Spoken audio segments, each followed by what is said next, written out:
Assalamualaikum warahmatullahi wabarakatuh. Hai teman pemilih, jumpa lagi di kanal YouTube Merangin TV dalam podcast Ngulik, Ngobrol Pemilu Pilkada Asik. Bersama saya Afdini Rizka Fahlia. Kali ini akan menemani teman pemilih untuk ngobrolin hal yang asik bersama dengan narasumber yang gak kalah asik juga, yaitu Bapak Albert Trisman yang akrab disapa dengan Pak Albert. Selamat datang Bapak, apa kabarnya Pak? Alhamdulillah baik, Mbak. Ya, alhamdulillah. Baik teman pemilih, sebelum kita ngobrolin pada tema podcast kali ini, izinkan saya untuk memperkenalkan siapa itu Bapak Albert Trisman. Bapak Albert Trisman adalah Ketua KPU Kabupaten Merangin untuk masa bakti 2023 sampai dengan 2028. Nah, sebelumnya Bapak Albert Trisman ini juga pernah menjadi Ketua Bawaslu Kabupaten Merangin untuk masa bakti 2018 sampai dengan 2023. Kemudian teman pemilih, ada fakta yang harus diketahui ini untuk teman pemilih, yaitu Bapak Albert Trisman sendiri merupakan pemuda asli dari Kabupaten Merangin. Boleh tahu Bapak dari mana nih lahirnya nih? Saya lahir di Dusun Tuo, itu di Kecamatan Lembah Masurai. Boleh disapa teman pemilihnya yang sama-sama dari Dusun Tuo nih Pak. Halo teman-teman pemilih di sekitar Lembah Masurai, Dusun Tuo, dan seluruh pemilih di Kabupaten Merangin. Baik Bapak, kita langsung saja memulai obrolan kita untuk tema podcast hari ini, yaitu adalah sharing experience menjadi Ketua KPU Kabupaten Merangin. Boleh langsung di-share Bapak kepada teman pemilih secara garis besar apa saja tugas Ketua KPU Kabupaten Merangin itu? Ya, secara garis besar tugas daripada Ketua KPU Kabupaten itu pertama itu memimpin secara kelembagaan, ya kan, bertindak dan untuk atas nama lembaga, kemudian mengkoordinasikan, terus mengendalikan hubungan kerja baik itu antar divisi maupun kemudian antar koordinator wilayah. Karena kita memang secara kerja kita ini kan kolektif kolegial, sehingga kemudian kita ada 5 anggota KPU Kabupaten Merangin. Saya kan ketua juga merangkap anggota, jadi ada 5, semuanya punya divisi masing-masing. Baik Pak, dari rekam jejak Bapak sendiri pernah menjadi Ketua Bawaslu Kabupaten Merangin. Nah, adakah hal unik yang Bapak temui ketika berada di KPU Kabupaten Merangin dan saat di Bawaslu Kabupaten Merangin, Pak? Ya, kalau hal yang unik ya, kalau dulu mengawasi ya, terus sekarang kan diawasi. Oh, gitu. Kalau soal tanggung jawab, saya kira kita sama-sama penyelenggara pemilu, kemudian kita bertanggung jawab memastikan semua penyelenggaraan ini sesuai dengan ketentuan peraturan perundang-undangan. Baik, kita sudah semua tahu nih Pak, kalau Ketua KPU Kabupaten Merangin juga mengemban tugas sebagai Ketua Divisi. Boleh diberitahu kepada teman pemilih Bapak divisi apa yang diemban Pak? Itu Divisi Keuangan Umum, Rumah Tangga, dan Logistik. Jadi divisi keuangan umum, rumah tangga, dan logistik. Ya. Nah, yuk kita ngulik lebih jauh tentang logistik nih Pak ya. Di Kabupaten Merangin nih Pak, dengan wilayahnya yang luas, terdapat 24 kecamatan, kemudian tersebar 215 desa. Nah, tantangan besarnya bagaimana Pak untuk pengelolaan logistiknya Pak? Ya, logistik ini kan merupakan tahapan yang cukup panjang ya. Mulai dari proses perencanaan, kemudian juga ada proses pengadaan, kemudian pengepakan, kemudian proses distribusi logistik itu sendiri. Nah, memang di Kabupaten Merangin ini kan dari 11 kabupaten kota di Provinsi Jambi, Merangin ini merupakan luas wilayah yang terluas di antara kabupaten kota lainnya di Jambi. Sehingga kemudian kita melakukan mitigasi ya terhadap proses pendistribusian logistik itu. Kalau kita boleh throwback sedikit atau kilas balik sedikit ya Pak ke pemilu dan pemilihan 2024 yang baru saja berakhir, kalau Bapak sebagai ketua tantangan besarnya dalam pendistribusian ataupun pengelolaan logistik bagaimana Pak? Ya memang untuk tantangan terbesar dalam proses distribusi ya logistik ini memang di Merangin ini kan kita ada 3 kategori dalam pendistribusian itu, dan semua kategori ini kita memastikan bahwa 1 hari sebelum hari H itu sudah terdistribusi ke semua TPS. Nah, kemudian dari 3 kategori itu kita ada kategori sulit, kemudian ada kategori sedang, kemudian ada kategori mudah.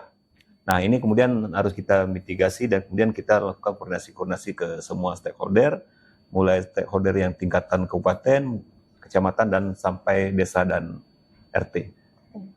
Luar biasa kompleks ya Pak ya. Kompleks memang, karena memang beberapa jalur distribusi itu kita ada yang harus jalan kaki, kemudian ada yang harus hanya bisa dilalui oleh kendaraan roda 2, kemudian ada beberapa daerah itu juga yang harus melalui jalur air. Sehingga kemudian dengan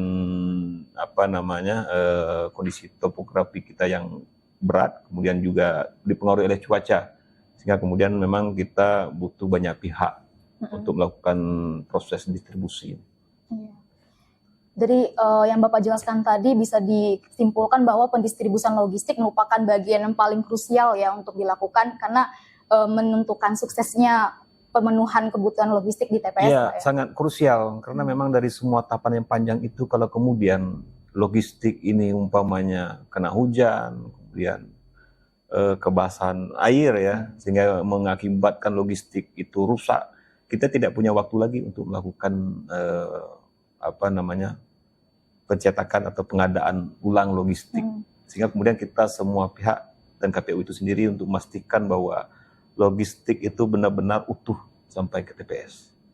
Dengan situasi yang seperti itu, mitigasi apa nih Pak yang dilakukan oleh KPU Kabupaten Merangin agar logistik tadi bisa sampai ke TPS dengan baik? Seperti yang disampaikan sebelumnya bahwa dari awal kita mitigasi soal pembagian wilayah tadi. Ada sulit, ada sedang, dan ada mudah.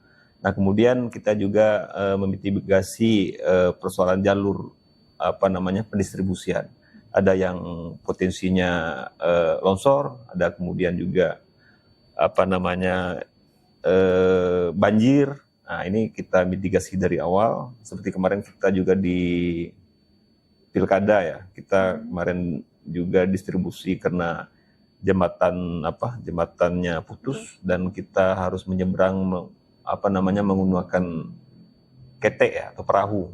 Nah kemudian juga kita 3 hari sebelum hari H kita turun, kemudian kita temukan bahwa sungai tersebut meluap, sehingga kemudian kita butuh peran dari semua pihak agar kemudian kita dapat memastikan bahwa logistik itu memang bisa sampai kepada TPS di hari H. Baik. Dari penjelasan Bapak tadi luar biasa perjuangan dari KPU Kabupaten Merangin sendiri Pak ya. Dan pastinya kalau dari serumit itu keadaan yang dihadapi pasti ada pihak eksternal nih Pak yang ikut turut membantu. Bisa tolong dijelasin ke teman pemilih Pak siapa saja yang mungkin terkait dari pelaksanaan ini? Ya, memang kita dalam proses mulai dari perencanaan, pengadaan dan pendistribusian logistik ini kita selalu melakukan koordinasi ke pihak stakeholder yang ada ya, yang ya kita kalau di tingkat kabupaten terutama itu pemerintah daerah ya, Pemda, kemudian ke teman-teman kepolisian, kemudian ke pihak TNI dan pihak-pihak lain yang kemudian memang menjadi bagian yang bisa melakukan supporting terhadap pendistribusian itu sendiri. Kemudian contohnya kita juga koordinasi ke pihak pengusaha ya, melalui pemerintah daerah. Beberapa tempat yang kita harus men-standby-kan alat berat karena kita mitigasi berupa titik longsor. Jadi kita memang men-standby-kan alat berat sehingga kemudian kalau terjadi longsor bahwa alat berat tidak terlalu jauh untuk menuju lokasi terjadinya longsor itu. Sehingga kemudian bisa mempermudah kita melakukan distribusi logistik. Baik, ternyata dari awal perencanaan hingga akhir pun harus dikawal oleh pihak eksternal juga Pak ya. Iya. Baik, kedepannya nih Pak, untuk Bapak sendiri menurut Bapak tuh apa yang perlu diperbaiki dari tata kelola logistik yang sekarang agar pemilu dan pemilihan kedepannya berjalan dengan sukses dan aman? Ya, secara keseluruhan ya kita terus melakukan evaluasi ya secara internal kaitan dengan logistik ini. Ada beberapa prinsip terhadap logistik itu yang kemudian ini terus kita lakukan evaluasi ya, terutama tepat jumlah, kemudian tepat sasaran. Itu ada 2 dari antara beberapa prinsip ya, kemudian ini harus memang kita siapkan jauh-jauh dari awal sehingga kemudian tidak ada lagi kejadian logistik itu tidak tepat jumlah, kemudian ada yang salah sasaran, tidak tepat sasaran. Kira itu. Baik, pertanyaan terakhir nih Pak, mungkin dalam kesempatan ini ada yang mau disampaikan, kami persilahkan. Ya, dari semua tahapan panjang itu kan kita menyadari bahwa KPU itu tidak bisa melaksanakan tugasnya secara sendiri-sendiri. Sehingga kemudian sukses dan tidaknya sebuah proses tahapan itu tergantung juga dengan banyak pihak. Nah, pada kesempatan ini tentu kita mengucapkan terima kasih ya kepada semua pihak yang terlibat, baik itu pemilih, kemudian peserta, baik peserta pemilu maupun pemilihan, kemudian juga pemerintah daerah, TNI, Polri, dan semuanya yang terlibat. Ya. Kita mengucapkan terima kasih. Dan kemudian tentu kita terus berharap agar kemudian ke depannya kolaborasi ini terus tetap berjalan. Termasuk juga terima kasih kepada teman-teman Bawaslu dan jajaran. Teman pemilih, kita tadi sudah dengar cerita Pak Albert tentang pengalamannya, juga sharing tentang hal-hal yang berkaitan dengan kepemiluan. Boleh nih teman pemilih untuk menuliskan komentarnya nanti ya. Baik, teman pemilih, tidak terasa nih sudah di penghujung waktu, dan Pak, ternyata ngobrolan kita asik sekali hari ini ya. Terima kasih Pak Albert sudah berkesempatan hadir di sini menjadi narasumber, menyampaikan banyak hal-hal menarik dan juga pengalamannya. Semoga sehat selalu dan sukses. Amin ya rabbal alamin. Terima kasih juga untuk teman pemilih yang sudah berkenan untuk mendengarkan obrolan ini. Kami berharap podcast kami dapat bermanfaat bagi teman pemilih. Dan kami juga berharap teman pemilih untuk selalu mengupdate informasi kepemiluan dari pemberitaan di kanal KPU Kabupaten Merangin dan juga media sosial KPU Kabupaten Merangin. Jangan lupa untuk follow, like, comment, and subscribe ya. Saya Afdini Rizkavalia dan Pak Albert Trisman undur diri. Wassalamualaikum warahmatullahi wabarakatuh. Sampai jumpa di episode berikutnya.